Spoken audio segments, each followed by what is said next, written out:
Hi guys, இங்க அன்னம் சீரியல்ல வந்து எப்படியாவது குழிக்குள்ள விழுந்து நிலாவை காப்பாற்றணும் அப்படின்னு சொல்லிட்டு எல்லாருமே பயங்கரமான முயற்சியில போராடிக்கிட்டே இருந்தாலும் அப்பப்போ வந்து பாத்தீங்கன்னா இந்த ரம்யாவை வந்து காட்டும் போது உண்மையிலேயே ரொம்பவே வெறுப்பா இருக்கு அப்படின்னு தான் வந்து சொல்ல முடியும். ஸோ நீங்க எல்லாருமே வந்து என்ன நினைக்கிறீங்க? ரம்யாவை வந்து உங்களுக்கு பிடிக்கும் அப்படின்னு நினைக்கிறீங்களா இல்லையா அப்படிங்கறத கமெண்ட்ல வந்து சொல்லுங்க. ஏன்னா நல்லா போய்கிட்டு இருக்கு சீரியல். திடீர்னு பாத்தீங்க அப்படின்னா ஊடல வந்து இவகிட்ட சண்டை போடுறது, இவகிட்ட பேசுறது, இவ வந்து தேவையில்லாம ஏதாவது நினைக்கிறது, அதை பத்தி காமிச்சுக்கிட்டு இருக்காங்க. அது மட்டும்தான் கொஞ்சம் வந்து இரிட்டேட்டிங்கா வந்து போய்கிட்டே இருக்கு. ஏன்னா ரம்யாவை பொறுத்த வரைக்கும் அண்ணம் கொஞ்சம் கூட நல்லாவே இருக்கக்கூடாது, எப்படியாவது அவ வந்து கெட்டு போயிடணும் அப்படிங்கிற மாதிரி நினைக்கிற ஒரு கேரக்டரா தான் வந்து இருக்கா. ஏன் அப்படின்னா தன்னை லவ் பண்ண கார்த்தி வந்து அவளை விட்டுட்டு அண்ணத்தை கல்யாணம் பண்ணது, அதுக்கு முக்கிய காரணமே வந்து அந்த சண்முக வாத்தியார் தான் அப்படின்னு சொல்லிட்டு அவன் ஆளை வந்து பழி வாங்காம நான் விட மாட்டேன் அப்படி இப்படின்னு சொல்லிட்டு என்னென்னமோ வந்து சொல்லி தான் வந்து பிளான் பண்ணி எல்லாமே வந்து பண்ணிக்கிட்டு இருக்கா. இது எல்லாமே அண்ணத்துக்கும் தெரியும். ஆனா இப்போதைக்கு அவகிட்ட வந்து என்ன பேசி என்ன பிரயோஜனம் இருக்கு?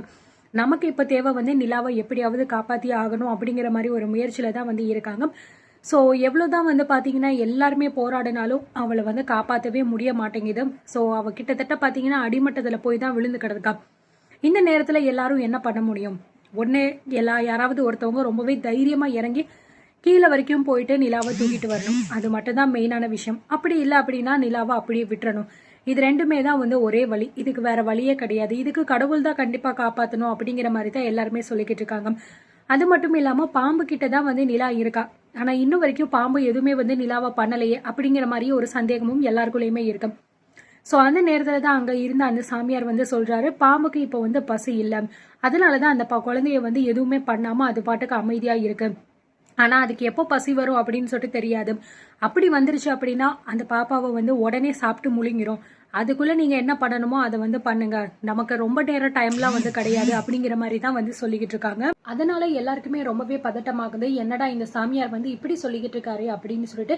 ஸோ அண்ணமும் பாத்தீங்கன்னா எவ்வளவோ தூரம் வந்து கெஞ்சி பாக்குறாங்க. கார்த்தியும் வந்து பக்கத்துல தான் வந்து இருக்காரு. ஏதாவது ஒண்ணு பண்ணுங்க சார்னு சொல்லிட்டே தான் இருக்காங்க.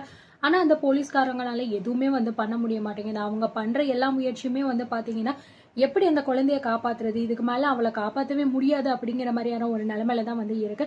இந்த பக்கம் விஜய வந்து விக்ரம் காப்பாத்திட்டு வந்து கூட்டிட்டு வந்திருந்தாரு. இருந்தாலும் வந்து சரி எப்படியாவது அவங்க ரெண்டு பேருமே பாத்துருவாங்க அப்படிங்கிற மாதிரி தான் நம்ம வந்து நினைக்கிறோம். ஆனா கடைசி வரைக்கும் பாத்தீங்கன்னா இது ரொம்ப ட்விஸ்டாவே கொண்டு போய்கிட்டே தான் வந்து இருக்காங்கன்னு வந்து சொல்ல முடியுங்க.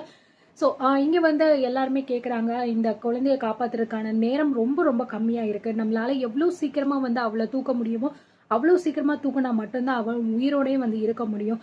ஏன் அப்படின்னா ரொம்ப கீழே இருக்கிறதுனால ஆக்சிஜன் லெவல் கூட அந்த அளவுக்கு இருக்காது. அதனாலதான் நிலா வந்து ரொம்பவே கத்தி கத்தி வந்து இப்போ மயங்கியே வந்து கிடக்காங்க. ஸோ பக்கத்துல பாத்தீங்கன்னா பாம்பு இருக்கு, அது அப்படியேவா வந்து இருக்கு. ஆனா எப்போ அது வந்து முழிக்கும் என்ன அப்படிங்கறது வந்து யாருக்குமே வந்து தெரியாது. அந்த நேரத்துக்குள்ளேயே கண்டிப்பா வந்து நம்ம அந்த குறிப்பிட்ட டைமிங்குள்ள போய் அவளை வந்து காப்பாத்தி ஆகணும் அப்படிங்கிற மாதிரி கார்த்திக்கும் வந்து சொல்லிக்கிட்டு இருக்காரு. நீங்க சொல்றது எல்லாமே எனக்கு புரியுது சார், நான் இல்லைன்னு சொல்லல. ஆனா இவ்வளவு கம்மியான டைமே நமக்கு இருக்கு. அந்த பாம்பு எப்போ முழிக்கும் அப்படிங்கறது நமக்கு கணக்கெல்லாம் வந்து கிடையாது சார். ஒருவேளை வேற யாராவது உள்ள இறங்கும் போது அந்த நேரம் பார்த்து அந்த பாம்பு வந்து எந்திரிச்சிச்சு அப்படின்னா உள்ள இருக்கிற அந்த குழந்தைக்கும் சரி, காப்பாத்த போறவங்களுக்கும் சரி, ரெண்டு பேரோட உயிருக்கும் நம்மளால உத்தரவாதம் கொடுக்கவே முடியாது. அதனாலதான் சார் நாங்க வந்து யோசிக்கிறோம். இப்போதைக்கு வந்து குழந்தை வந்து கீழே விழுந்து கிடக்கு. அது வேற எங்கேயாவது இருந்திருந்தா கூட வந்து நம்ம ஏதாவது ஒண்ணு பண்ணி காப்பாத்திருக்கலாம். ஆனா அந்த பாம்பு எங்க இருக்கோ அந்த குழியில தான் கரெக்டா அந்த குழந்தை இருக்கு. ரொம்ப பக்கத்துல தான் சார் இருக்கு. அதனாலதான் நம்ம யோசிக்க வேண்டியதா இருக்கு. நீங்களே பாக்குறீங்கல்ல, நீங்க இருக்கிற எல்லார்கிட்டயுமே நாங்க வந்து கேட்டு பார்த்தாச்சு. யாருக்குமே அது வந்து ஒத்துழைக்க மாட்டேங்கிறாங்க. நாங்க என்னதான் சார் பண்ண முடியும்? நீங்களே கொஞ்சம் யோசிச்சு பாருங்க எங்க நிலைமையில இருந்து அப்படிங்கிற மாதிரி அந்த போலீஸ்காரரும் வந்து சொல்றாங்க. சோ என்னதான் அவங்க வந்து சொன்னாலும் இங்க விஜயோட அம்மா வந்து ரொம்பவே வந்து பாத்தீங்கன்னா அழுதுகிட்டு இருக்காங்க. நீங்க சொல்றதெல்லாம் புரியுது சார். ஆனா இது எல்லாத்தையுமே தாண்டி ஒரு சின்ன குழந்தை சார் கீழே இருக்கா. அவளோட வாழ்க்கையை கொஞ்சமாவது நினைச்சு பாருங்க. சந்தோஷமா கொஞ்ச நேரத்துக்கு முன்னாடிதான் சார் விளையாண்டுகிட்டு இருந்தா. அப்படி இருந்த ஒரு சின்ன குழந்தை வந்து தெரியாம இப்படி தவறுதலா போயிட்டு அந்த குழிக்குள்ள விழுந்தது யாரு சார் தப்பு பண்ணா? அந்த குழந்தைக்கு எதுக்கு சார் இவ்வளவு பெரிய ஒரு தண்டனை அப்படிங்கிற மாதிரி வந்து ரொம்பவே வந்து கெஞ்சி அழுகுறாங்க. நீங்க சொல்ற எல்லாமே எனக்கு புரியுது மேடம், நான் இல்லைன்னு சொல்லல. இவ்வளோ சின்ன குழந்தைக்கு இப்படிப்பட்ட ஒரு நிலைமை கண்டிப்பா வந்து கடவுள் கொடுத்துருக்க கூடாது. ஆனா நம்மளால வேற என்ன பண்ண முடியும் அப்படிங்கறத தான் நாங்க வந்து யோசிச்சுக்கிட்டு இருக்கோம். கொஞ்சம் வெயிட் பண்ணுங்க, நம்ம ஏதாவது ஒண்ணு பிளான் பண்ணலாம் அப்படின்னு வந்து இன்ஸ்பெக்டர் சொல்லும் போது அண்ணம் சொல்றாங்க, இதுக்கு மேல நம்ம யோசிக்கிறதுக்கு என்ன சார் டைம் இருக்கு? இதுக்கு மேல நம்ம யோசிச்சுக்கிட்டே இருந்தோம் அப்படின்னா நம்மளால நிலாவை கண்டிப்பா காப்பாற்ற முடியாம வந்து போயிடும். அப்படி ஒரு நிலைமைக்கு நம்ம அவளை வந்து விட்டுறவே கூடாது. நம்ம கண்ணு முன்னாடி ஒரு சின்ன குழந்தையோட உயிர் போறதை போய் நம்ம பார்த்துக்க எப்படி சார் நம்மளால வந்து முடியும்? எவ்வளோ தூரம் ரிஸ்க் எடுக்கணுமோ அவ்வளோ தூரம் ரிஸ்க் எடுக்க ஏதாவது ஒன்று பண்ணி தான் சார் ஆகணும் அப்படிங்கிற மாதிரி வந்து சொல்லிக்கிட்டு இருக்காங்க. இதனால கொஞ்ச நேரம் பார்த்தீங்கன்னா ரொம்பவே பரபரப்பாக தான் அந்த இடத்துல போய்கிட்டு இருக்கு. ஏன்னா ஆளுக்காளுக்கு ஒவ்வொன்றா சொல்லிக்கிட்டு தான் இருக்காங்க. ஆனால் இன்ஸ்பெக்டர் சொன்னதே தான் சொல்லிக்கிட்டு இருக்காரு. பிகாஸ் அவரோட நிலைமையிலேருந்து அதை யோசிச்சு பார்க்கும்போது யாராவது இருந்தால் தானே வந்து போய் தூக்குவாங்க. யாருமே இல்லாதப்போ ஏதாவது பண்ணுங்கன்னா அவர் சைட்லேருந்து அவரால் என்ன பண்ண முடியும் அப்படிங்கிறது அவருக்கும் தெரியல. அதனால தான் ரொம்பவே முழிச்சுக்கிட்டு இருக்காங்க. இந்த பக்கம் பார்த்தீங்கன்னா விக்ரம்க்கு ஒரு பக்கம் ட்ரீட்மெண்ட் போய்கிட்டு இருக்கு, விஜய்க்கு ஒரு பக்கம் ட்ரீட்மெண்ட் வந்து போய்கிட்டு இருக்கு. ஸோ இப்போ கடைசியில் ஒரே வழி பார்த்தீங்கன்னா கடவுள் கையில் தான் எல்லாமே இருக்குது அப்படிங்கிற மாதிரி தான் எல்லாருமே வந்து நினைக்கிறாங்க. இதுக்கு மேலே நம்மளால ஒன்றும் பண்ண முடியாது. கடவுள் அப்படின்னு ஒருத்தர் இருக்காரு அப்படின்னா நிச்சயமா இதுக்கு ஏதாவது ஒரு வழி பண்ணுவார். அந்த குழந்தைய காப்பாற்றுறதுக்கு ஏதாவது ஒரு உதவியும் பண்ணுவார் அப்படிங்கிற மாதிரி தான் வந்து நினைக்கிறாங்க. இது எல்லாத்தையுமே தாண்டி தான் வந்து அண்ணன் வந்து ஒரு சூப்பரான தைரியமான ஒரு முடிவை வந்து எடுக்க போகிறாங்க. அவங்க எடுக்க போகிற அந்த ஒரு முடிவு மட்டும்தான் இப்போ நிலாவை காப்பாற்ற போகுது அப்படின்னே வந்து சொல்லலாங்க. இதெல்லாம் நடந்துக்கிட்டே இருக்கட்டும். ஆனால் ஒரு பக்கம் இந்த ரம்யா பண்ணக்கூடிய இந்த விஷயம் பார்த்தீங்கன்னா உண்மையிலே ரொம்ப கொஞ்சம் கூட வந்து பிடிக்காத ஒரு விஷயமா இருக்கு. அங்கே வந்து பார்த்தீங்கன்னா அந்த குழந்தை கீழே விழுந்துருச்சு அப்படின்னு சொல்லிட்டு ஆரம்பத்துலேருந்து இப்போ வரைக்கும் கார்த்திக்கும் அண்ணமும் ரொம்பவே போராடிக்கிட்டே இருக்காங்க. ஏன்னா அந்த குழந்தை 2 நாள் அவங்க கிட்ட எந்த அளவுக்கு பழகுச்சு அப்படின்னு எல்லாமே யோசிச்சு பார்த்து தான் அவங்க இதெல்லாம் பண்ணுறாங்க. ஆனால் இந்த ரம்யாவை பொறுத்த வரைக்கும் அண்ணன் வந்து ஓவரா சீன் போடுறா அப்படிங்கிற மாதிரி தான் அவன் நினச்சிக்கிட்டு இருக்கா.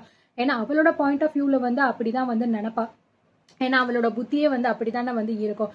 இது பத்தாதுன்னு பக்கத்துல பாத்தீங்கன்னா சரவணன் வேற, இதுக்கு 2 பண்றது என்னால சத்தியமா பார்க்க முடியல மேடம். நீங்க வேற வாங்கன்னு சொன்னா வரவும் மாட்டேங்கிறீங்க. எதுக்காக நம்ம இங்க நின்றுக்கிட்டு இருக்கோம், பேசாம வாங்க நம்ம வந்து ரூமுக்கு போயிடலாமே அப்படிங்கிற மாதிரி பாத்தீங்கன்னா இந்த பக்கம் வந்து சரவணன் வந்து கூப்பிட ரம்யா சொல்றாங்க, இல்ல சரவணன், நம்ம இந்த இடத்த விட்டு போக கூடாது.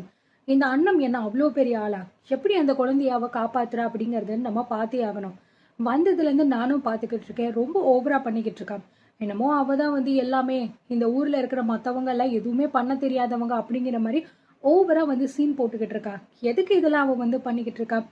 இன்ஸ்பெக்டரே சொல்லிட்டாங்க இதுக்கு மேல அந்த குழந்தைய காப்பாற்ற முடியாதுன்னு அப்படிங்கிற மாதிரி வந்து ரம்யா சொல்ல, என்ன மேடம் நீங்களும் இப்படி சொல்றீங்க, குழிக்குள்ள இருக்கிறது ஒரு சின்ன பாப்பா, அவளை காப்பாத்துக்க தானே எல்லாருமே முயற்சி பண்றாங்க அப்படின்னு சொல்ல, இல்ல சரவணன், நான் தப்பா சொல்லல, அந்த குழந்தை உயிர் வந்து ரொம்ப முக்கியம்தான். அவளை காப்பாற்ற முடியலையே அப்படிங்கிற வருத்தம் எனக்கு ரொம்ப அதிகமா இருக்குதான்.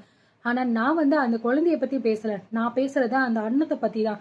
அவ இங்க இல்லாம இருந்தா கூட ஏதாவது ஒண்ணு பண்ணி கண்டிப்பா அந்த குழந்தைய காப்பாற்ற முயற்சி பண்ணுவாங்க. அவ இருந்து தேவையில்லாம இந்த டிராமாலாம் வந்து போட்டுக்கிட்டு இருக்கா. இதைத்தான் என்னால பார்க்கவே முடியல அப்படின்னு நான் சொல்லிக்கிட்டு இருக்கேன். இதெல்லாம் எங்க போய் முடிய போதோ அப்படின்னு ஒன்னும் தெரியல அப்படின்னு சொல்லி வந்து ரம்யா சொல்ல, இதுக்கு தான் மேடம் நான் சொல்றேன், இங்க இருந்து நம்ம எதுவுமே பார்க்க வேண்டாம், நமக்கு இதெல்லாம் தேவையா, நம்ம வந்த வேலையை போய் பார்ப்போம் அப்படின்னு சொல்லும் போது ரம்யாவுக்கும் மறுபடியும் கோவம் வருது. என்ன இவன் எப்ப பார்த்தாலும் இந்த விஷயத்தையே தான் வந்து சொல்லிக்கிட்டே இருக்கானே, இவனுக்கு வேற வேலையே இல்லை போல இருக்கு அப்படிங்கிற மாதிரி நினைச்சிட்டு ரம்யா எதுவுமே சொல்லாம அன்னத்தையே வந்து முறைச்சு பார்த்துக்கிட்டே இருக்காங்க. இதுக்கப்புறம் தான் அன்னத்தோட ஆட்டமே ஆரம்பிக்கும் போது பயங்கரமா ஒரு முடிவெடுத்து ரிஸ்க் எடுத்து நிலாவை காப்பாற்ற போறாங்க அப்படிங்கறத நம்ம அடுத்தடுத்து பார்த்து தெரிஞ்சுக்கலாம்.